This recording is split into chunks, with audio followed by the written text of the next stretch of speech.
Welcome to episode 231 of The Art of Living Proactively. My guest today, Amy Stein, and she talks about using the power of belief for healing. And she shares her personal journey of overcoming chronic illness by unlearning harmful conditioning and beliefs and tuning into her intuition and making radical lifestyle changes. She also emphasizes about taking responsibility for your own health, trusting your inner wisdom, questioning what you've been told is normal, and finding out what works best for you. And she explains how integrating mind, body, spirit, and breath can transform well-being. So that's all coming up in this episode with Amy Stein. We had a bit of a technical problem in this episode. So for those of you watching on video, those of you on YouTube, you'll notice that there's no video of Amy. The sound came through fine, but for some reason, the video didn't come through. So that's why it may look a bit strange. You can see me, but you can't see Amy. But yeah, we all have these technical problems sometimes, but I didn't want to just sort of not use it because there was some great content from Amy. So we decided to go ahead even without the video from Amy. Hope you enjoy this episode. Welcome to The Art of Living Proactively. My guest today, Amy Stein. How are you, Amy? Good, Tony. How are you? I'm doing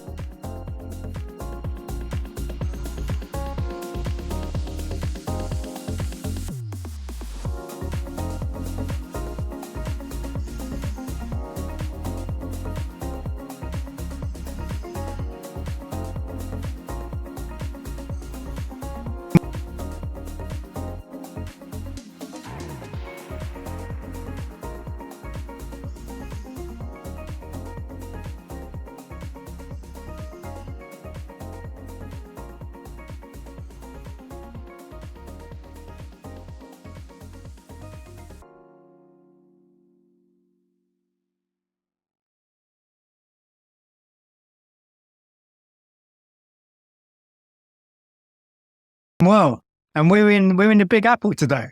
Yes, we're in New York. Cool. And are you a native New Yorker? I am born and raised. I live in the suburbs. I don't really like the city too much. I'm more of a quiet person, so I don't like a lot of noise. And a lot of people. I like to be a little bit more in the country. So where we are, it's pretty wooded. We have a lot of parks. We live 5 minutes from the beach. So that's my ideal setting. I am not a city girl by any means, but I like what the city has to offer.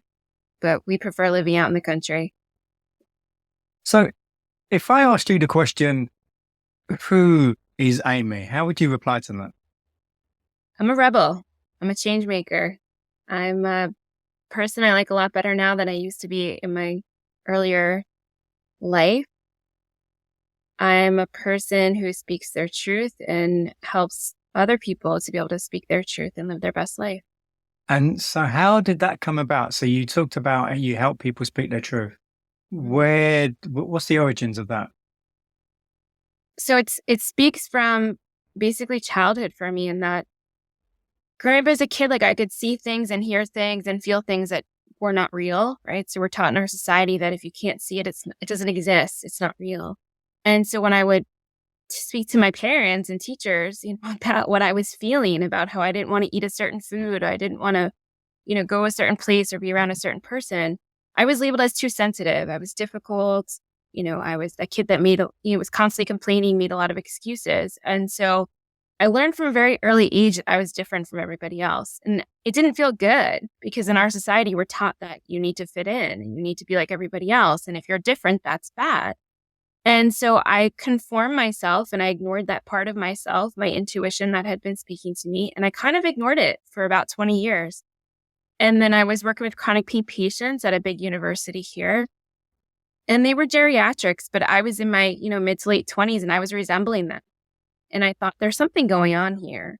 And I had struggled with health symptoms my whole life. I always had migraines and stomach aches and joint pain. And anytime my parents took me to the doctor, it was kind of dismissed that there was nothing wrong. My labs were quote unquote normal. I was just a sensitive child. I needed a thicker skin. I complained too much. I needed something to keep my attention. And so it was a very hard way to grow up, in that I felt like I was never seen or heard. And I certainly wasn't believed by the doctors and my parents. And so when I got to this point working with these chronic pain patients, and it was kind of like smacking me in the face that there was something going on that I had been denying for a long time, and my body was no longer going to let me deny it anymore. And so it was kind of like that dark night of the soul, right? Like you reach rock bottom. And I thought I had reached rock bottom, but rock bottom actually was going through the medical maze of all of the different doctors. And again, not being seen, heard, or believed, being on this merry-go-round of doing all the things and getting sicker and not being seen. The root cause was not being addressed. I wasn't being believed. I wasn't being listened to. And it was really frustrating and it was demoralizing. And I was at the point where I was kind of just disgusted with the whole thing. And so I began to listen to that inner voice that I had squashed, since age 5 or sooner. And it kept telling me, like, this is not the way. There's something else. There's something that's being missed. This is not the way to do it. And it was scary because we're taught not to trust that voice, right? Because it's not real. You can't see it. It doesn't exist. And we're taught to trust outside of us. These are authority figures that we have not put into place, that have been put into place by our societies, our cultures. And we're taught that they know better than us. Like what our body is telling us is wrong, that we're broken. And so it was this whole process of unlearning. Like healing is a process of unlearning, in that you have to unlearn all of the beliefs you've been told, all of the cultural mindset, all of the way of doing things, right? The quote unquote normal way, the duality of good or bad. You have to unlearn all of that, because for healing, you really have to start all over again. And it can be like a minefield. It can be really messy and you don't know where to turn. You don't know where to go. And so for me, when I turned into that inner voice, that inner knowing, my direction became a little bit clearer. And then I was able to make a little bit better progress than if I had gone the traditional route of Western medicine healing. I know that for a fact because, I wasn't getting better. They were killing me. So how were you aware of, so you talk about Western medicine. So how did you learn about other alternatives? So at first, when it was introduced to me, someone gave me Louise Hayes' book, You Can Heal Your Life. I don't know, like 15 years ago. And I thought, this is complete garbage. Like, this doesn't make any sense, because I was raised in science and I was working in science. And I thought, this isn't real. Like, I can't see any of these things she's talking about. How could emotions affect my body? Right? Because in our society, we're taught not to feel our feelings, not to feel our sensations or emotions, because they're not real, right? They're not valid. They're not logical. And so we push everything down, not realizing that it creates this imbalance. It creates more of this dis-ease that she speaks of in her book, and that we have these maybe small instances of these emotions coming up with this small experience in life, and it becomes this huge blown up experience that keeps playing out over and over in our life, and we don't understand, and it creates disease and illness and pain. And so reading this book as a person in science, and again, at this point, Western science had not caught up to ancient healing practices from 5,000 years ago. So for me to wrap my brain around something that was stated 5,000 years ago before modern day science, how could that be real? Right? Like traditional Chinese medicine, Ayurveda, how could that be real? It's 5,000 years ago. They didn't have microscopes. They didn't have all of the data. And so I kind of didn't believe it. And I thought it was kind of crap. And I just left it in the back of my mind. And I would get like little hints from the universe, like, hey, maybe you want to pick up that book again when something would come up. Or my gram had passed away and we used to speak about a lot of different things. And she had these plant medicine books. And so my dad had said, hey, we have some of your gram's books. Do you want them? And I thought, yeah, I do want them. And then the universe, sent me another sign. Like, here's this herbalism training. Here's this plant medicine summit. Here's this Ayurveda book. Here's this book about Chinese medicine. And so I begin like down this rabbit hole. I say, I did not stay on the yellow brick road. I took a different path completely. And my family thought I was crazy. They're like, this is not going to work. You're going to get sicker. And it was the point that I was really frustrated with being a guinea pig for somebody who wasn't listening to me, for somebody who wasn't believing me.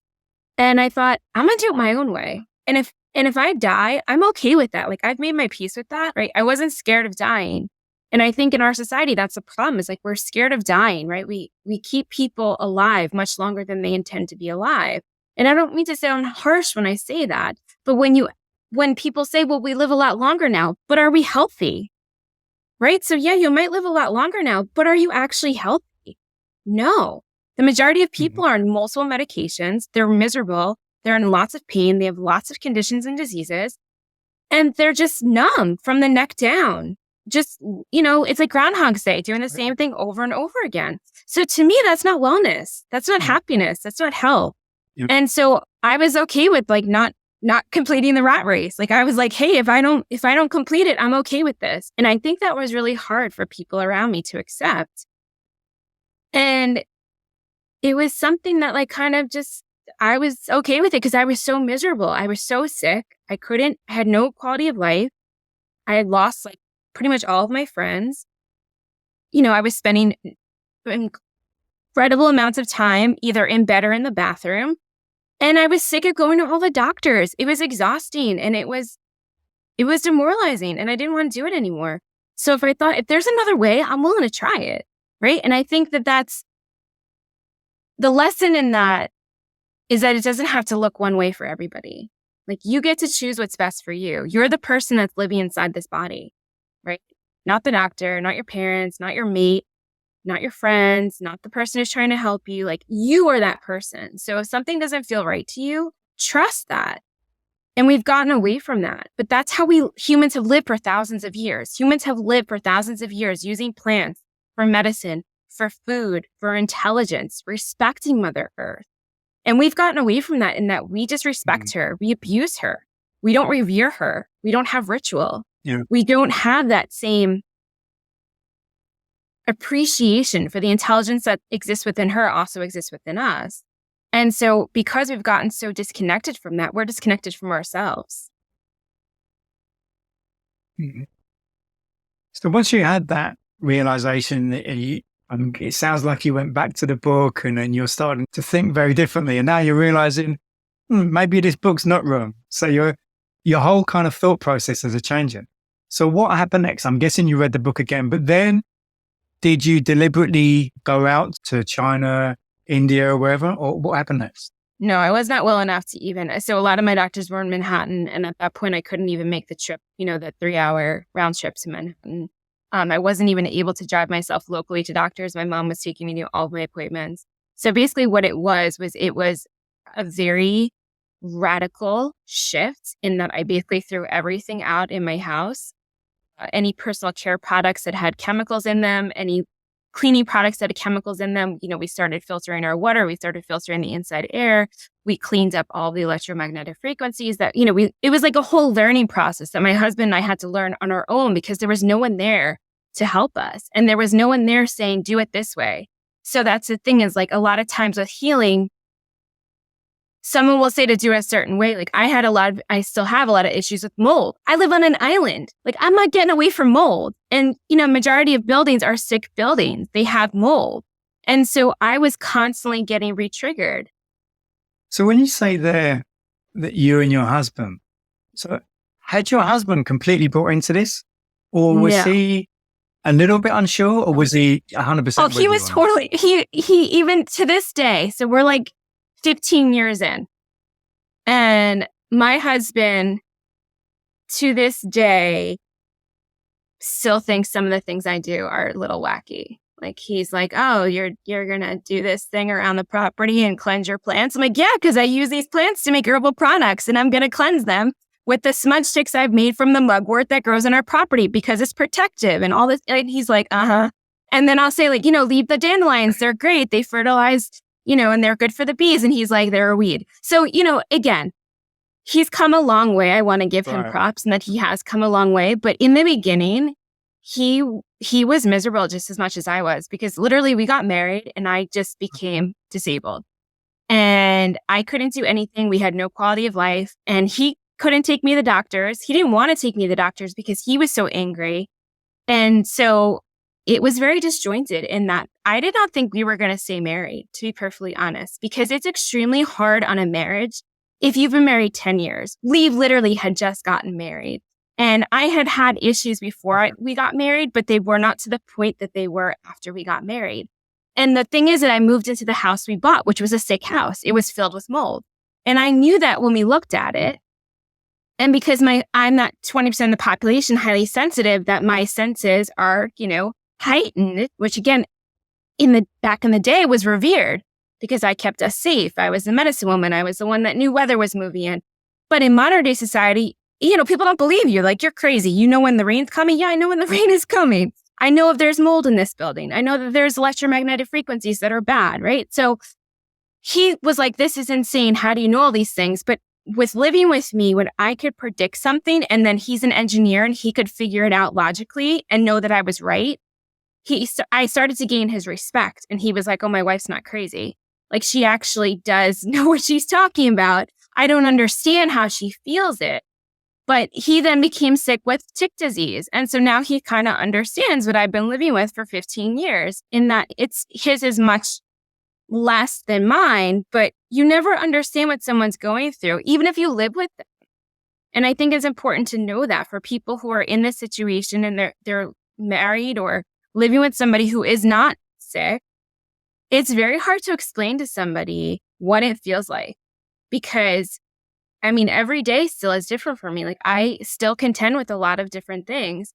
Am I as sick as I was before? No. But that's because I made so many radical changes. That's because I did a complete 180 and I'm extremely rigid in how I live my life. People think it's rigid. To me, it's normal. And even to my husband, he's like, thinks it's rigid. And that's fine. You don't live in my body. Right. So I think it's having that courage, as a past people pleaser, codependent personality, it was having the courage to say, me first. I'm going to choose to live and I'm going to put myself first. And I'm sorry if you don't like that. Right? So are you still in that same house? Unfortunately, yes. I'm still in the same house because, again, I live on an island. And so regardless of where I go, there is mold. And so we have remediated this house. We are still dealing with mold after doing many remediations, rebuilding 60% of the house completely over, other than the foundation. We completely rebuilt the whole house. But I live on an island. So for me, I would love to get off of Long Island. I would love to move west. There's probably many people listening who certainly won't be as knowledgeable on some of the areas you're talking about as you are. Right. And they may not know so much about mold, for example. So can you explain what you mean when you say, well, I live on an island? That's obvious to you, but it may not be obvious to some of the listeners. So could you explain a bit more? Yeah. So a lot of buildings in the state, I can only speak of the state, but I'm sure it's pervasive across, the construction is not great in that they build all year round, right? So I live in a damp climate, so I'm 5 minutes from the water. So there is humidity every single day. And if you're building in that, mold is attracted to humidity. And the issue is that you can't always see it, right? It's an invisible toxin, just like electromagnetic frequencies, just like 5G. So I can feel it and it causes symptoms in my body, but it's not always seen. So for us, I smelled it. But my husband, as an engineer, with walking around the building inspector, they did not see it because it was in the walls. It was in the walls, and there's a continual issue with, even though we've regraded the property, we had very heavy rains on Saturday. We had water in the basement. And so in where I live, people remodel their basements and live in their basements and they're sick. And I'm like, you're not supposed to live in a basement. A basement is for storage. A basement is not to be lived in because it holds dampness. And the correlation with that I've learned, so Richie Shoemaker did a lot of mold research, and it's also called mast cell activation syndrome, if people want to look it up. And so basically it's like a histamine issue, but it's also something in that when you have an imbalance in the body with disease, bacteria, viral load, parasites, again, even if you don't live in a third world country, you have parasites. It's part of being a human, right? But when you have a high imbalance and then you throw in mold and electromagnetic frequencies, it gets worse because the molds and the electromagnetic frequencies and the parasites, they all build off each other and they become like superpowers in your body. So that's why the 5G and the Wi-Fi all affects me. So everything in our house is direct wired because I'm like an antenna.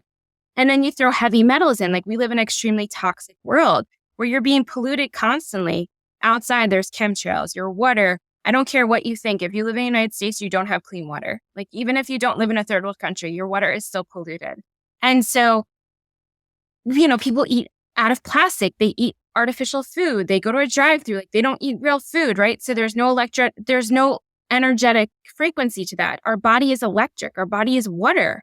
So if you're not feeding it good energy, your body's not going to function. So Eileen McCusick speaks about this, with biofield tuning, with the tuning forks and electric healing. So all of these things are all ancient healing ideas that go back 5,000 years. Ayurveda, traditional Chinese medicine, breathwork. All of this is indigenous medicine, I Ching, is all part of this ancient healing practices that we think are woo-woo in Western society, right? In modern day society, we think that's weird. We think it's strange. No, you get sick, you go to the doctor. No, that's not how it's supposed to be. Like there's a time and place for emergency medicine. But if you have, a virus or a cold, you don't need to go to the doctor. You have an immune system. You're just not taking care of your body. So your body is stressed out and it can't handle everything you're exposed to. But so for me, like I work on my immune system every single day, right? I work on my immunity and I had to learn to do that. It wasn't something I was raised with. It wasn't something I was taught. And that's the problem. The things that we're taught are not the things that are important to know because we're not taught that the body's designed to heal. We're not taught that the body tries to bring us back into balance every single day. We're not taught that all these things we put in and on our body are toxic. So it sets us up for this really to be a sick system, right? To be in this sick, broken system where we give our power away. We don't trust our inner knowing. We don't trust that intuition. We don't trust the messages from our body because the body is broken. That's what we're told. And it sets us up to be older humans who are on 10 medications, who get out of chairs, who don't exercise, they can't move their body, they have no quality of life. And we think that's normal, right? So like I'm going to be 41. Yeah. I'm healthier now at 41 than I was at 25, at 22, at like my whole childhood, right? But that's crazy. Like people are like, oh, you should be having issues now. No, I have all of my issues from age birth until now. And I've been working through them for 15 years. So it's just, it's a very complex idea, but it can be made simple, right? It's just that we make things really much harder than they need to be. And the podcast used to be called Habits and Health. And I changed the name. We're now in series 4 and it's now called The Art of Living Proactively. And the reason I changed the name is much of what you just said is that the majority of people, they'll only think about doing something to improve their health once something has gone wrong. They wait for something to go wrong before they even think about their health.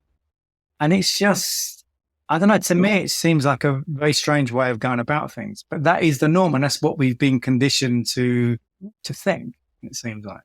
What are your thoughts on living proactively in regards to health?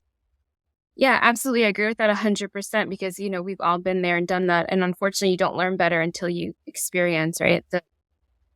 The adverse effects of not paying attention to your body. The body's always giving us messages. It's just that we don't listen to them.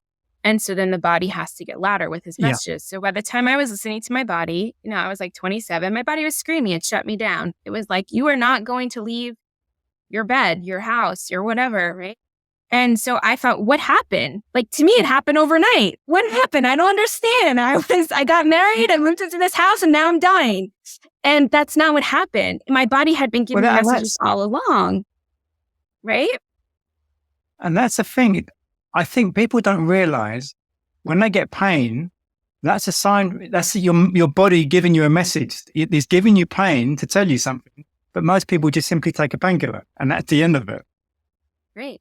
That's what we're taught. We're taught to numb out, right? To dissociate, to be disconnected from the neck down, right? Like I say this all the time to people and they resonate with that. They're like, yeah, numb from the neck down. Yeah, because you're taught to just live in your mind. But the mind is part of the body. And the body's really the one calling the shots, not the mind, right? So we're taught, again, when things come up that, again, we're labeled as bad or good, there is only black or white in our society. There is no gray. And so when something comes up, we automatically label it as bad. We don't want to feel it. So we hold our breath, or we push it down, or we shove something in our mouth, or we scroll on social media, or we binge on Netflix, right? We dissociate. And we have all these parts of ourselves that form in childhood that, again, the body is designed to heal, but it's also designed to keep us safe. So when these parts were formed in childhood, it was in reaction to an experience that was deemed unsafe by the body. So then this protector forms so that when this experience happens again, that the body thinks it's going to happen the exact same way, the protector comes out, and it's just a reaction, right? So when somebody triggers you, you have an automatic reaction. That's a childhood programming. And it might not even be yours. It's something you inherited from watching somebody else or from your culture or whatnot. Bruce Lipton speaks about this in Biology of Belief, all before age 7. Like, it is not a conscious, hey, I'm going to choose to be a codependent. Like, that does not happen. It's something that all babies are codependent. It's you come out, you're codependent. You cannot feed yourself. You cannot change yourself. You cannot provide safety and, shelter for yourself. So you have to be codependent. And then you learn that. Some people break out of that. Some people don't. It doesn't mean that there's something wrong with you. You're not broken.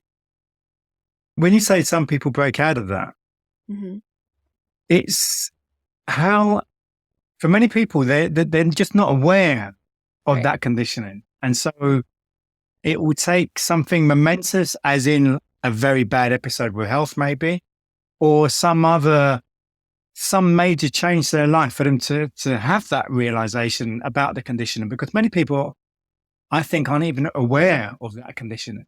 They're not. You're 100% right. And the thing is we all come here signed up to experience what happens to us in this life, right? So we all agree as souls before we enter this body, which again was something I thought 15 years ago, this is ridiculous that you're talking about this, right? But that's what happens is this human body, it's going to decompose, it's going to break down. But the soul, you chose to have these life lessons when you came here. So I chose to have this happen to me. That's a hard pill to swallow, right? I chose this, I'm choosing this, right? But again, when we have this idea of these beliefs and these stories that we've been told, when we can sit here and question, is this really working for me? This thing that keeps happening, get curious. Why is it happening? There's a message behind this that I'm supposed to get, right? There isn't always a message, but for the most part, there is. And so it's a question of, without judgment or expectation or shaming or blaming, it's curiosity. And Dr. Kim Duramo, who's a big energy medicine practitioner that I've studied with a long time, she always says, when pain comes up or a sensation comes up in the body, what is right about this that I'm not getting? Right? So to reframe it, to change your perspective. So if something isn't working in your life and you're really frustrated and you feel numb from the neck down and you're sick and tired of feeling sick and tired, take some power back, take some responsibility. You get to choose. No one is telling you can't. That's just what you believe. But that doesn't mean that that's real. So we're taught that our thoughts and beliefs are real. That's not necessarily true. It's like a record that just keeps playing over and over again. It's something that is just automatic. It's something that it's always been there. And so you think it's true, right? So when someone says something to you that challenges that, you get really angry because it goes against what you think is true. And I'm not trying to make people angry, but I'm trying to open people up to exploring what could be different. How can I make a change? I think that sometimes can be a sticking point because, as you say, you're not trying to challenge people, but people have to be ready to hear that. Exactly. And I think this is the really difficult part. It's funny, I was just having this conversation earlier today with someone. There's an organization in the UK called, I always get the name wrong. I think it's Extinction Rebellion or something like that. I forget the exact name. And they've been doing a lot of protests in the UK about climate change, about many sort of environmental situations, which, all the sort of horrendous stuff that's going on. And I agree with what they're talking about. I don't agree with the way they're going about it because they're just annoying people and they're getting people opposing. There's a lot of people who do agree with what they're talking about, but they're just alienating people by the way they're going about it. And so they're not really helping the situation or their own cause at all. Right. So, and I think this is the big problem we have, is that I think there's more people would be willing to listen and try to understand these things that they're not aware of, that they don't really have a knowledge about. That's the really tricky part, is trying what is the best way to reach those people? I mean, I talk about this in the free gift that I've included for the listeners. I think it's a great point. And one of the points I make is quiet the noise, right? So I don't know everything. I'm not telling you what to do. I would never stand here and say, these are the 1,000 things I did. You need to do these 1,000 things and then you'll look exactly like I did. No, because what is right for me is not necessarily right for you. It's not going to be right for Tony. You get to choose what's best for you. So quiet the noise of what everyone else is telling you to do. Get quiet and remember that we all have that inner knowing. We all have that intuition. We all have the ability to connect to it. It's just a practice, right? And so for a lot of people, like, meditation is really hard for them. Meditation was really hard for me. And I thought, this is a thing that touted that it's supposed to be so great. And I couldn't do it. And the thing is, again, speaks to that the body's designed to keep you safe. So if you've had a lot of childhood trauma and you haven't dealt with it, the body doesn't want you to go into this state where you might remember that if you don't have the skill set to deal with it. And so my body never let me meditate. And I was really frustrated. But I can sit and I can take 5 deep breaths outside and I can remember that there's something bigger than me and be reminded of that. And I can find reverence. You know, when I go into the woods with the dog, I don't take my phone. And when I go to the beach with the dog, I don't take my phone, and I can just use my senses. And then, I'll get like an intuitive hit, like, oh, go write a post about this. Or when you get home, you need to eat this. Or, that thing you were checking out. Yeah, that's a good thing. You should do that, right? Or that person that was, whatever. So that's the thing. It's like, we all have the ability to do that, but we're not taught how to do it. And so then you have like all these people on soapboxes telling you what to do. And that's exactly what I don't want to do. Is I'm always for, like, you get to choose what's best for you. You have a choice. I'm not the person. I can support you on the healing journey, but I can't do it for you. And I can't tell you exactly what's going to work. I can make suggestions that I found have been really helpful for a lot of people, right? But it's on you to take that responsibility. And that's part of being a grown-up, right? So like, rather than us walking around with all these childhood wounds and all these childhood belief systems, it's taking the responsibility and say, you know what? I don't think I'm going to do it like this anymore. And be rebel like me and be courageous about it, right? Like, this doesn't happen overnight, right? I mean, I'm not as concerned with what people think anymore, again, because I go on all these podcasts and I say what I say, right? And I couldn't do that if I was concerned with what people thought, because I'd go into a little ball at the end of each one. But it's having that inner integrity and authenticity of like, nope, this is what I believe in and this is what works for me. I'm not telling everybody to do that, right? Like, it's what works for me. It's finding what works for you, whatever that looks like. See, there's a few things you mentioned in there. And from what I was, I mentioned, I looked around your website earlier, and it seems to me your approach to well-being involves sort of 4 main key components. There's the mind, the body, the spirit, and the breath. So can you explain how the integration of these components transforms people's lives? Yeah, of course. So as we've been taught, in our society, and as we all believe, like, we just think there's the mind, right? The body, the body's there, it just does what it does, and that's that. But the body, as I said, is designed to heal. It's designed to keep us in balance. And when we are disconnected and we're just trying to heal with the mind, like I talk about doing this in my, in things I've written, is that manic healing of like, I'll do this and then I'll do more of this because it works. So I'll do more of this again. And it doesn't work like that, because when you're disconnected from the body, healing can't happen. You can't just heal in the mind. It doesn't work like neuroplasticity is great, rewire your brain, all those things. I did all that, right? But I never got fully better because I still wasn't living in my physical body. And so if you're not living in the physical body, the body can't perform the processes it needs to perform to heal and transmute and release what is holding you back. So we all walk around feeling really overwhelmed, really heavy, really stuck in life. because we're carrying around these backpacks of burdens and half of it isn't even ours. Maybe we inherited it. Maybe it's stuff from like childhood, whatever, right? Maybe it's from a past life, whatever you believe. But we all do it, and we all don't feel our feelings. We all don't feel our sensations. So I always incorporate breath into each session, because what I have found with myself and with other people, it allows you to feel what it feels like to be in your body without doing a new skill. Like, you've been breathing since birth, right? Like, it's nothing. I'm not doing William Hoff breath with people. Like, I'm just doing simple inhale and exhale through the mouth. Like, there is nothing crazy about it, because I'm not trying to cause an activation. So everything I do is from a trauma-informed lens. Your safety is paramount to me. That's the most important. But it's also connection to something that's bigger than us, right? And asking for help. Like I say, surrender is not a dirty word. So when I remembered that there was something that was bigger than me, so for me, that's Mother Nature, right? So that's my affinity. And I ask her, like, what do I need to do? And she'll like, go commune with this plant, or go take this tincture, or, like, I trust that because I've learned to trust it, not because it was something automatic, not because it was something that someone told me to do. It was just something that worked for me.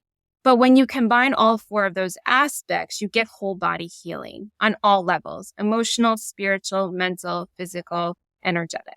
And that is when you will see something work. That's when the shift happens, or the magic happens, I like to say. So how do people, are you coaching people? How is it you're working with people now? Yes. So I do coaching in group containers and in one-on-one containers. So I just did a workshop beginning of May, and then I'll be doing another workshop in the fall. It'll be 3 different classes. Again, it will have a component of breath. It will have a component of the reverence and respect of Mother Earth and how to connect to that, right? And that can look so many different ways. So that can be, again, getting outside, just listening to the birds. It can be taking a tincture. It can be using an herbal balm. It can be working with the moon. It can be watching the sunrise and the sunset. It can be walking barefoot. It can look like so many different things, but it's getting away from the screen and tuning back into something that is actually bigger than you and is real and has a positive frequency. So the screens do not have a positive frequency. They cause more imbalance. So when you can check away from the screen and you can get outside, you'll feel better, right? So if you go on vacation, you feel better because you're mostly outside, right? You're at the beach, you're in the woods, you're hiking, you're swimming, you're doing outside activity so that the frequency is higher, and it's actually something that your body recognizes. The body doesn't recognize pharmaceuticals. The body doesn't recognize all these toxins we're exposed to. It's just damage. It's toxic. It's bad, right? The body just sees it as bad. It's more of an imbalance. The body recognizes plants. The body recognizes the dandelions. The body recognizes, I tell people learn how to forage, right? So I learned how to forage. I learned how to ferment. I learned how to make my own tinctures. Again, you don't have to do that. Find somebody you trust who's doing it right. I started an Etsy shop. I had been making my bombs for 10 years and people were like, you need to sell these. I'm not ready to do that. It's for me and for the people I'm sharing it with, right? But I felt called to, okay, I'll share it now. And so it's something that's very personal to me, but it's something that, like I've said, we all have the ability to do. We're just not taught how to do it. Like, you're taught how to do math and history, but you're not taught about how to forage. You're not taught how to grow your own food. You're not taught how to make medicine from the plants that grow around you.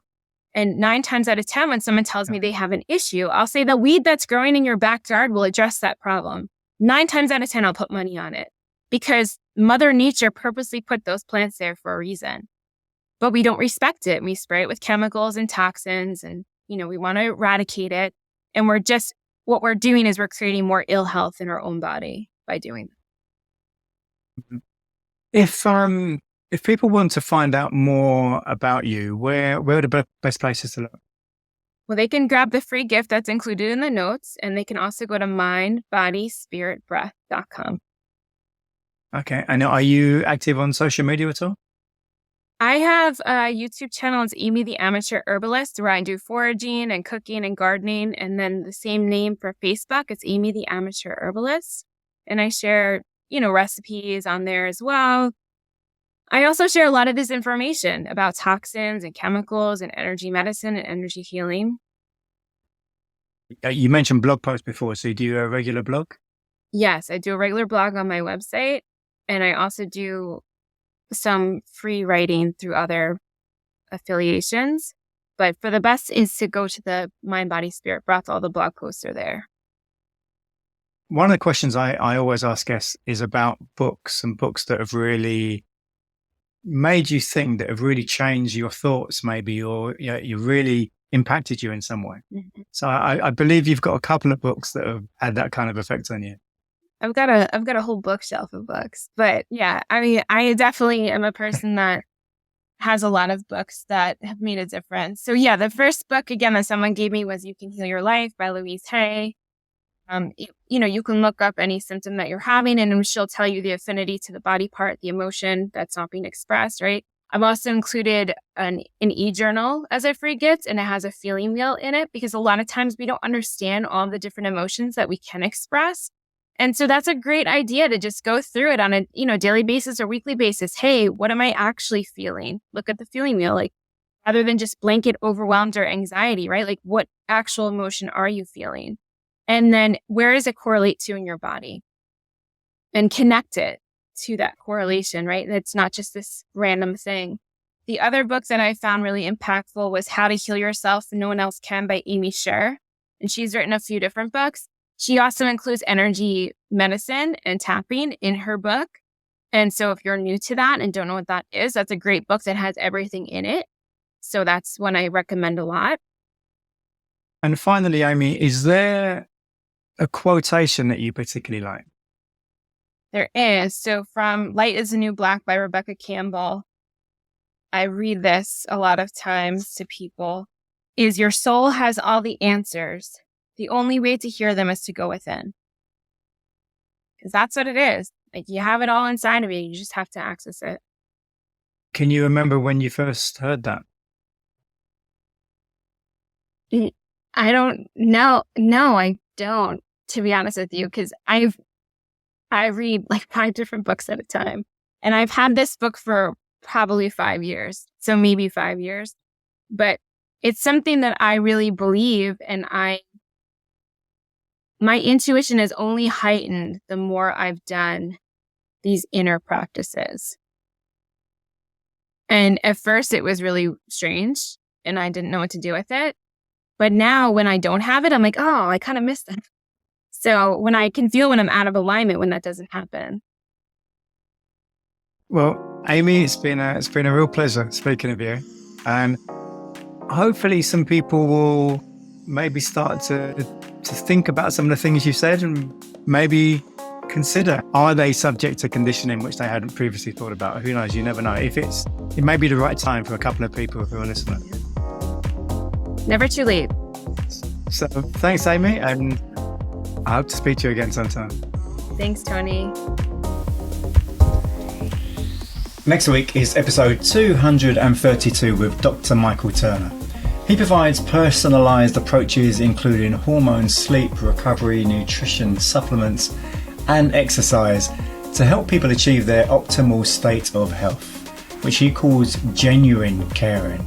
And the best doctor in the world, he's often been referred to by his patients. He brings a high degree of empathy, trademark optimism and a holistic approach to patient care. We talk about pain avoidance cycle, when something hurts and you don't feel like doing anything, which causes you to get weaker and stiffer, which results in more pain. And we go into solutions about that and all or nothing thinking and various other solutions. So that's next week's episode, Dr. Michael Turner, episode 232. Hope you've enjoyed this week's show with Amy. Do check out the show notes. There's a free gift in there from Amy, and hope you have a fantastic week.